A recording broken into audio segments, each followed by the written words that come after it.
We are just over 1 week away from WrestleMania 41, so in today's video I'm going to be taking a look at some of the most popular fan theories, the wildest fan theories that are currently circling online, and giving my percentage chance as to whether I think they will happen or they won't happen. Let's get into it. Let's kick things off with a big one that's been circling this week, that Brock Lesnar makes a return and aligns himself with Paul Heyman. Of course, this is because CM Punk wants Paul Heyman, Roman Reigns wants Heyman, Seth Rollins wants Heyman, they all want Heyman, but what if Heyman chooses Brock Lesnar instead? Now, this is one of those theories where if this was in the Vince McMahon era, I could see it happening, as from a storyline perspective, it actually does make a lot of sense.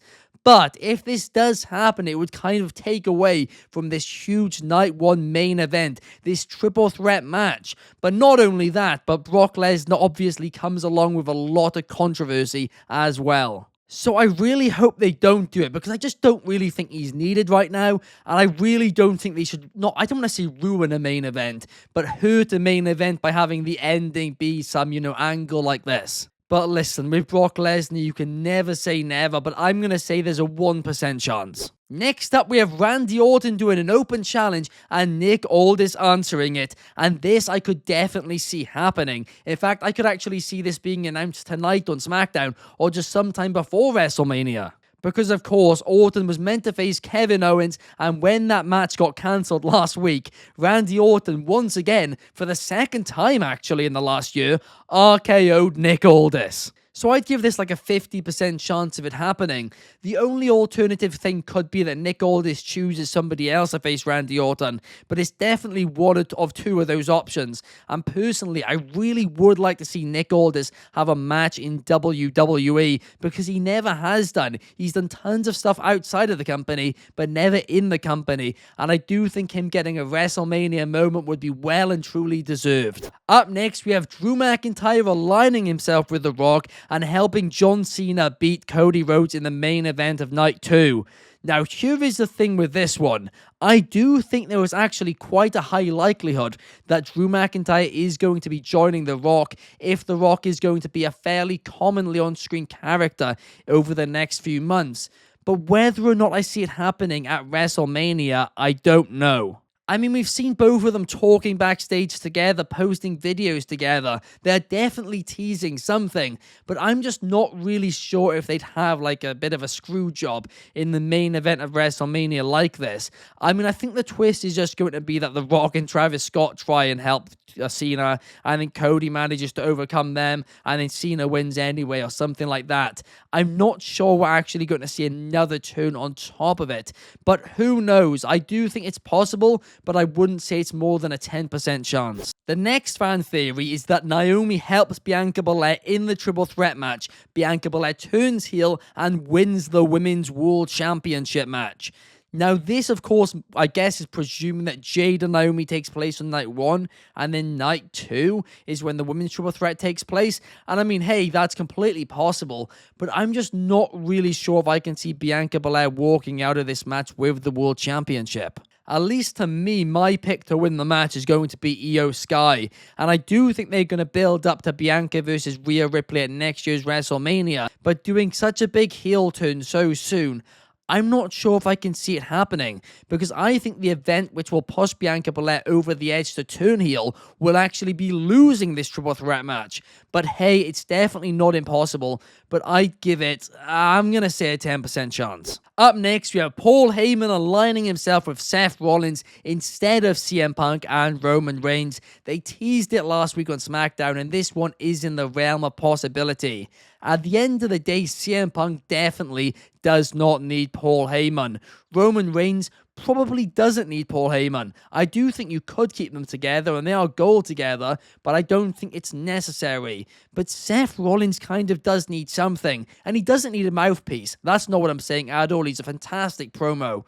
But he does just need a little bit of a refresh. He needs his moment, because he's not really been somebody who necessarily is the guy, the top guy for quite a while. Of course, he was world champion last year, but even then he didn't really feel like the top guy on Raw. So I do think it's possible, but I'm also not sure I'd say it's likely.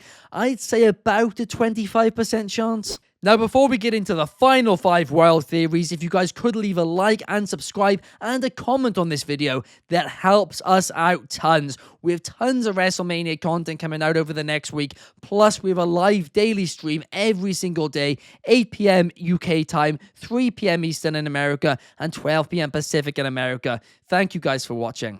The next theory is that Ilya Dragunov returns from injury and helps even the odds and helps Jey Uso win the World Championship against Gunther. Now, there's a few different layers to this. One of the big ones, of course, is the history that Dragunov and Gunther have. They've been rivals for years and years. But not only that, but Dragunov actually suffered his injury in a match against Gunther. Plus, before that, we were seeing backstage segments with Dragunov and Jey Uso together. They also did face each other, but they were also still, even during that match, very friendly towards each other. So they clearly do have a little bit of an on-screen relationship. Now, I guess you could predict this could go the other way as well, with Dragunov turning on Jey Uso and turning heel and aligning himself with Gunther. But I just don't really think that would make sense considering Gunther was technically the one who did injure him. But I don't know. I'm just not really sure how overbooked this match is going to be. I do think Ludwig Kaiser is going to try and get involved, but then I guess Jimmy's just going to return and take him out. I'm not really sure if beyond that we're going to see any other interruptions, but even still, from a storyline, from a narrative perspective, it would make sense, so I'll say 15% chance. Up next, we have Solo Sikoa costing Jacob Fatu his United States Championship match against LA Knight. Now, for me, this is a 100% chance that this will happen before or after. But for this specific case, this match, I'm not entirely sure, right? I'd say about a 50% chance. Because it could well be the Raw after Mania, the SmackDown after Mania that the turn happens. And hell, that would make a lot more sense, right? I never understand it when people try and cost people winning world championships, when if you turned on them after the fact, then you'd likely get a championship opportunity against them. But even still, we do know, like I said, they do like doing these turns in matches. It wouldn't be a little bit of a heelish move for then LA Knight to win, but even still, I'd say it's a 50% chance it could well happen. Up next, we have Dominik Mysterio pinning Finn Balor to win the Intercontinental Championship. Now, this is possible, right? I'd say it's probably about a 25% chance. And I don't think this would be fully Dominik Mysterio turning on Balor either. I feel like this could be him taking advantage of a situation and pinning him or something like that, or even accidentally doing it. Some overbooked nonsense. But just to basically get the title off Bron Breakker so he can go into the main event scene after WrestleMania season, while also massively increasing the tensions between Dominik Mysterio and Finn Balor in the Judgment Day. Dom can be very sympathetic to Finn Balor after the fact, saying, it's not personal, or even it was an accident or something like that. And Finn Balor could pretend to be okay with it for a few weeks, and then tensions build and build and build, and then we get a match between the two. But I still do think there is also just a very high chance and high likelihood that Bron Breakker does just retain this match anyway. It is his first WrestleMania match. They want him to be the next top guy, so him getting a win at WrestleMania, I do think would make a lot of sense for him. Up next, we have El Grande Americano being unmasked to be somebody who isn't Chad Gable.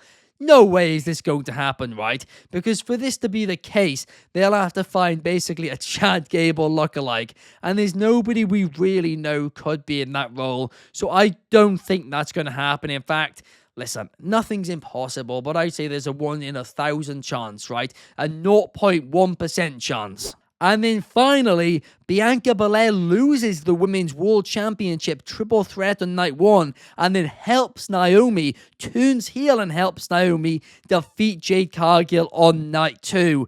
Now, I do think this is actually very possible. In fact, if this triple threat does happen on night 1, then I actually do think it probably will happen. But because we're not really sure about the order of the nights yet, I'm going to just say a 50% chance. But I really do think we're going to see Bianca Belair and Naomi, getting back together once again. But I do think losing that triple threat match is what's going to push Bianca Belair over the edge. Maybe it will happen post-WrestleMania, or maybe, like I said, it could happen on night 2. But either way, I am quite excited to see a heel Bianca Belair, as we haven't seen it since her NXT days. So yeah, I'll give that one a 50% chance. But what about you guys? What chance would you give each of these theories? Let me know in the comments down below. And as always, I will be replying to the comments. Thank you guys so much for watching. If you did enjoy, please like, comment, subscribe, share, all that good stuff. Thank you so much. Peace.